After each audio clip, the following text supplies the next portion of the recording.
The deaths of 7 men who drowned in 2 separate incidents at a beach in East Sussex last summer were caused by misadventure, a coroner has concluded. 2 men died at Camber Sands in July, followed by 5 young friends a month later in August. Following an inquest in Hastings, Coroner Alan Craze said it was not known whether deploying lifeguards would have prevented the deaths. The Lee had recommended employing lifeguards previously. Recording his conclusions, Mr. Craze said, the Lee had recommended, amongst other measures, deploying lifeguards at the beach in 2013, but this had not happened. Of course, it is not known whether such a step would have prevented the deaths, but it has now been implemented. Q&A: What happened at Camber Sands? Mr. Craze said he would be sending off a prevention of future deaths letter to official figures highlighting his concerns, including those over the control of risk assessments. The inquest had heard that there was no legal requirement for Rother District Council to follow through with recommendations contained in risk assessments by the Lee. Consultant forensic pathologist Dr. Brett Lockyer recorded a cause of death of immersion drowning for all 5 victims who died last August. Live. More on this story and other news from Sussex. Canujan Sethianathan, 18, known as Ken, died alongside his brother Kobe Canthan Sethianathan, 22, known as Kobe, both from Erith, southeast London. Their 3 friends who also died were Natharsan Ravi, 22, from Plumstead, in Thashaintsriskan Tharisa, 23, from Grays, Essex, and Gurushantsrthavaraja, 27, from Welling.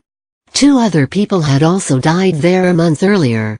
On the 24th of July, Mohit Duper, 36, from Hayes, West London, attempted to reach Brazilian Gustavo Silva da Cruz, 19, after he got into difficulty. Mr. Silva da Cruz died at the scene.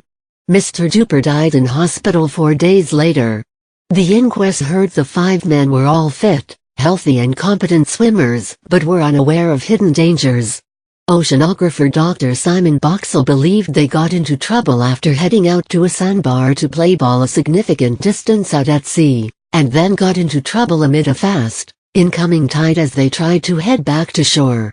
He told the inquest there was insufficient wave activity to build up rip currents at the beach, but there would have been strong currents that would have had a significant impact even on a strong swimmer.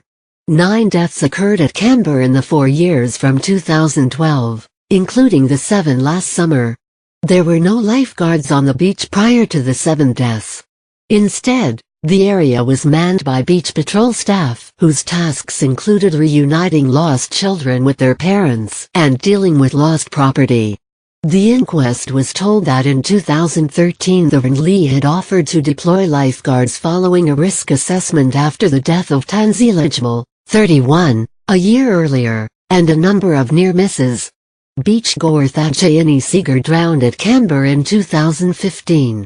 The Lee also offered to provide lifeguards at Camber in 2009. Aramukam Sethianathan, the father of Ken and Kobe, said in a statement to the inquest that they had good swimming ability and their Sri Lankan village was surrounded by 3 big rivers.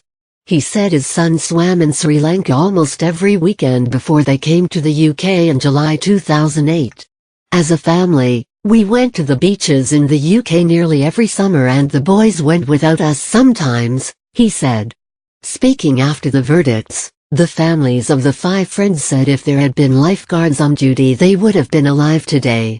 They said all 5 were competent swimmers but had been blamed for their own deaths. One of the fathers said it had been claimed the group were of Asian origin and not able to swim.